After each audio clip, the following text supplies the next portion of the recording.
Bienvenue sur Africa 24 dans cette nouvelle édition du 12-15. Voici les titres de l'actualité. Le Burkina Faso s'éloigne un peu plus de la France. L'impression des timbres fiscaux par l'Hexagone, destinés au pays des hommes intègres, est source de polémique. La junte militaire au pouvoir plaide pour une solution burkinabé dans la fabrication de ces timbres. L'Afrique du Sud et le Lesotho poursuivent leur projet commun d'approvisionnement en eau des hautes terres du Lesotho.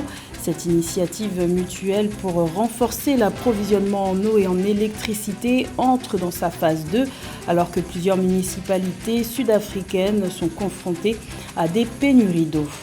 Et les Nations Unies tentent de conscientiser la communauté internationale sur la situation de la Corne de l'Afrique, zone en proie à une sécheresse historique.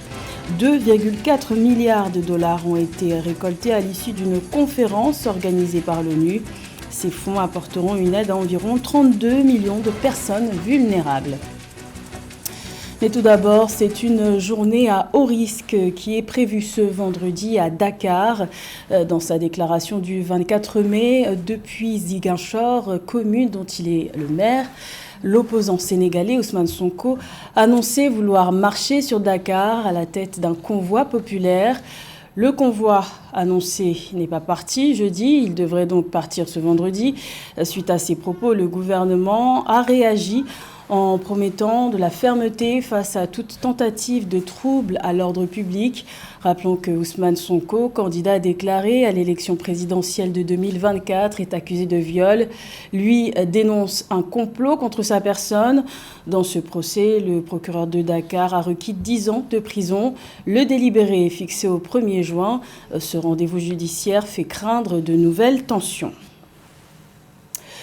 Mettre fin à l'impression en France des timbres fiscaux, c'est ce que demande la junte militaire au pouvoir au Burkina Faso.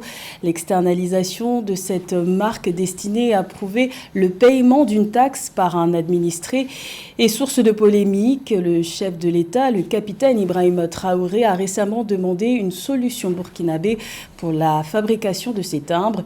Une rupture de plus d'avec la France, un sujet de la rédaction. Le problème n'est pas son prix, mais plutôt le lieu où il est produit. Le nouveau timbre fiscal numérique de 200 francs CFA est source de polémique au Burkina Faso. Imprimé en France, ce timbre a été présenté le 23 mai par la Direction générale des impôts pour une mise en circulation à partir du 25 mai. Mais le gouvernement de transition militaire, arrivé au pouvoir en septembre 2022 par un coup d'État, rejette ce modèle et instruit la résiliation de ce contrat. Que nous avons constaté à travers la production du timbre annoncé et autres, en estimant que d'ici 2 semaines, on aura des machines qui seront installées ici, on cherchait à comprendre un certain nombre de contours. Nous avons eu à rencontrer les différents responsables au niveau du ministère de l'économie, des finances et de la prospective, et le conseil de ministres a tenu à prendre une décision ferme qui est qu'un Burkinabé qui a déjà été identifié, qui a été reçu par le chef de l'État, qui a été écouté, sur la question du timbre, nous ramène à rectifier le tir. Le chef de l'État, le capitaine Ibrahim Traoré, a prôné une solution burkinabé pour ainsi mettre fin à l'externalisation de la production du timbre fiscal dans les plus brefs délais. Le timbre sera bel et bien un timbre produit au niveau national et mieux, nous allons aller à une phase de production de timbre numérique. Donc c'est un Burkinabé qui est venu montrer sa version, nous avons estimé qu'elle est prénable. Et aujourd'hui, on a la possibilité de produire un timbre numérique. Ça veut dire que si l'intéressé, celui qui est intéressé, paye son timbre, il aura la possibilité d'avoir sur le portable ou le matériel utilisé un reçu immédiatement envoyé qui sera imprimé et impacté ou associé au dossier où il est recommandé. Depuis leur arrivée au pouvoir en septembre 2022, suite à un coup d'État, les autorités burkinabées de transition invitent leurs partenaires à définir de nouveaux rapports de coopération basés sur le respect. Depuis janvier 2023, le Burkina Faso a demandé et obtenu le départ de l'ambassadeur français, Luc Alade, de la Force Sabre, ainsi que le départ des personnels militaires français, en dénonçant notamment l'accord militaire technique conclu il y a plus de 60 ans, en 1961.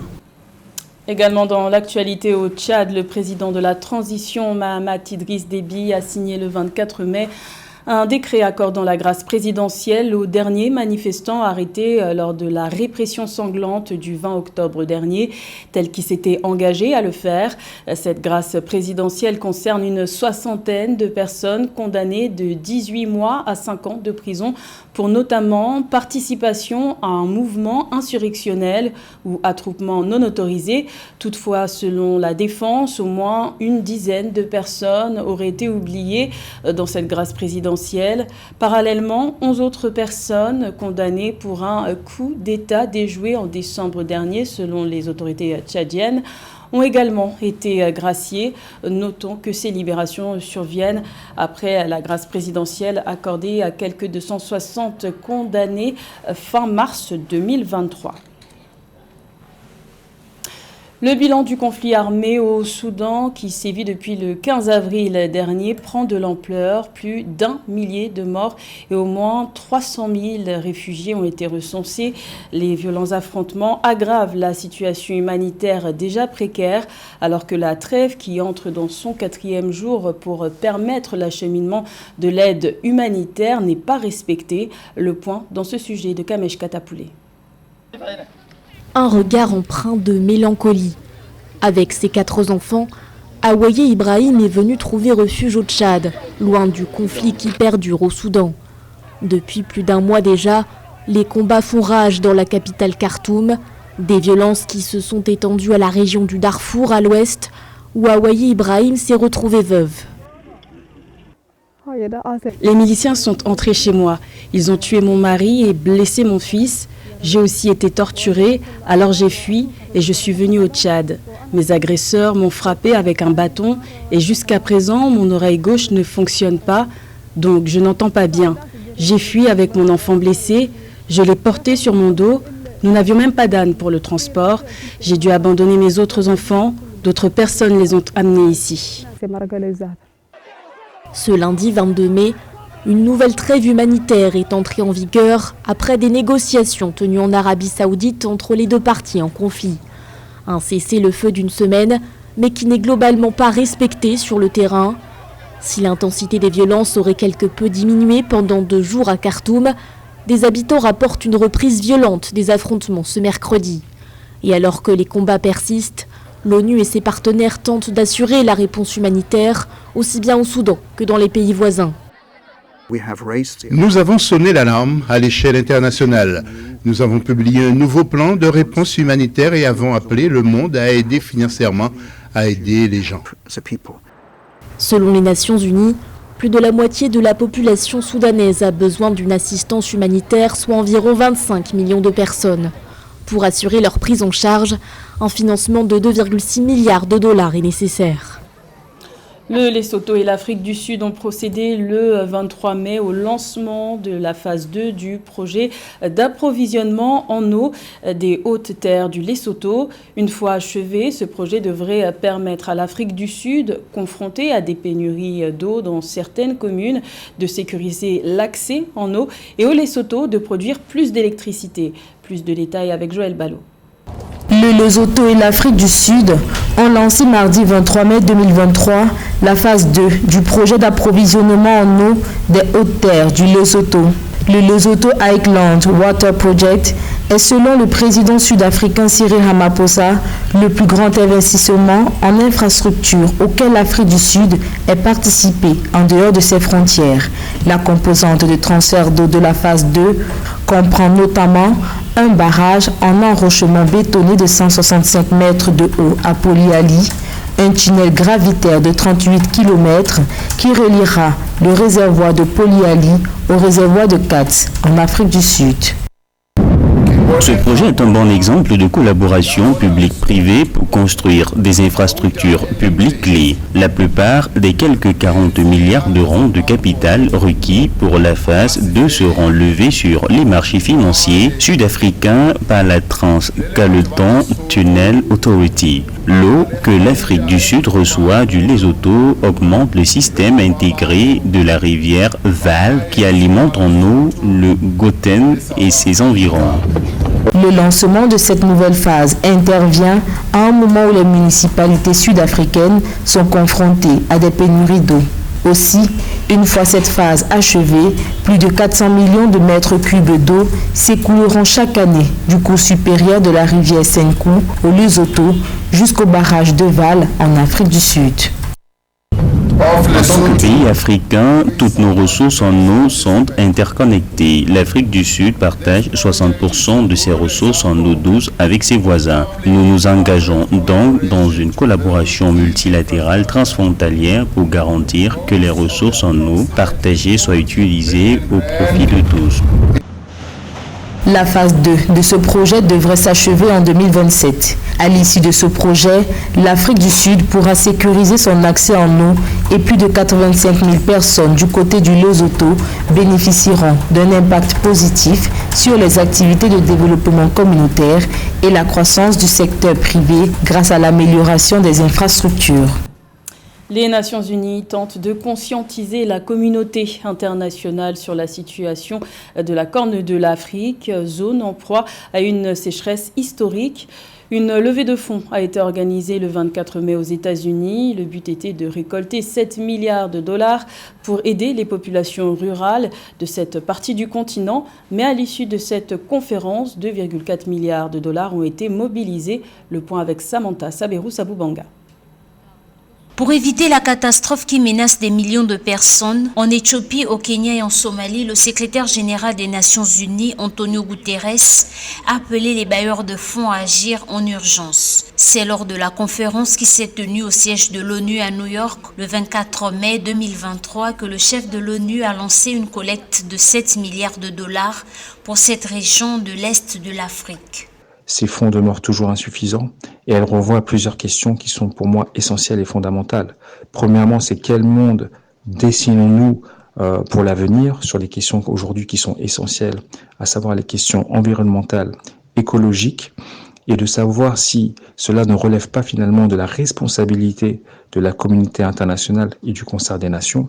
Bien que l'ONU espérait récolter 7 milliards, c'est finalement 2,4 milliards de dollars de dons qu'ils ont reçus des donateurs. Les fonds vont permettre aux humanitaires d'acheminer les produits alimentaires et d'assurer des soins médicaux à près de 32 millions de personnes en Éthiopie, au Kenya et en Somalie. Secondement aussi, c'est de revoir finalement le mode de fonctionnement et aussi les lignes directrices qui sont adressées à ces pays-là qui sont exposés à des catastrophes climatiques, sachant qu'ils ont ce paradoxe, c'est d'avoir des émissions de carbone qui sont relativement faibles, puisqu'on ne serait-ce que pour la Somalie, l'Éthiopie et le Kenya, elles ne produisent que 0,1% de carbone. Dernièrement, il faut donc que ces États prennent en lieu et place de voir uniquement le prisme de la croissance économique, de prendre en premier lieu le prisme de la situation environnementale et de faire face à ces catastrophes qui malheureusement risquent de se reproduire à l'avenir. La Corne de l'Afrique est en état d'alerte avec cette sécheresse record depuis 3 ans. En effet, depuis 2016, 8 des 13 saisons de pluie ont été inférieures à la normale. Selon les données du Centre d'études des risques climatiques, Climate Hazard Centre, plus de 43 millions de personnes dans les 3 pays souffrent de l'une des pires sécheresses de l'histoire récente. À cela s'ajoutent des années de conflits armés et d'insécurité qui ont provoqué des déplacements massifs. À ce jour, aucune famine n'a toutefois été pour l'instant officiellement déclarée. Depuis juin 2022 et jusqu'à la fin de ce mois de mai 2023, Rabat est la capitale africaine de la culture, en plus d'être la capitale marocaine. C'est dans ce contexte que la ville a accueilli le 23 mai le défilé et spectacle Lucie d'Afrique du créateur nigérien Alfadi, une fresque baroque africaine pour plonger dans l'histoire de l'humanité du point de vue de l'Afrique. Reportage de Marcel Kouassi et Abdoulaye Pouy. Rabat, la capitale africaine de la culture, a accueilli le 23 mai 2023 le défilé spectacle Lucie d'Afrique, qui raconte l'évolution du continent et le rôle qu'il est appelé à jouer pour le retour à un monde de paix et de concorde. Ce spectacle, composé d'une fresque baroque africaine et de défilés de mode, retrace le passé, le présent et l'avenir du continent. Le créateur de mode Alfadi rappelle l'enjeu de ce spectacle. Nous voulons mettre l'accent sur Lucie pour montrer cette bonté de Lucie, qui est la terre-mère, cette bonté de l'Afrique, qui est la terre-patrie. cette bonté de Lucie qui a tout fait pour nos enfants qui sont partis, qui sont en train de revenir. Aujourd'hui, c'est ça Lucie d'Afrique. L'Afrique au pluriel, la diaspora. C'est une diaspora pas uniquement américaine, ni une diaspora française, ni allemande, mais une diaspora de tout le monde. C'est ça, Lucie d'Afrique. L'Afrique dans sa globalité. Inspiré de cette même histoire, le créateur a incarné à travers le défilé de ses créations les 5 régions du continent en plus de la 6e qui est la diaspora. Afrique diaspora qui veut dire la diaspora, qui veut dire la 6e région. Afrique diaspora, c'est ce que j'ai montré à la dernière de mon spectacle. Les vêtements très fantaisistes, les vêtements de bustier, très couture, qui passent avant. Vous avez vu sur tout le t-shirt, c'est écrit une casquette, un t-shirt, derrière c'est l'Afrique, 5 plus 1 égale Africa.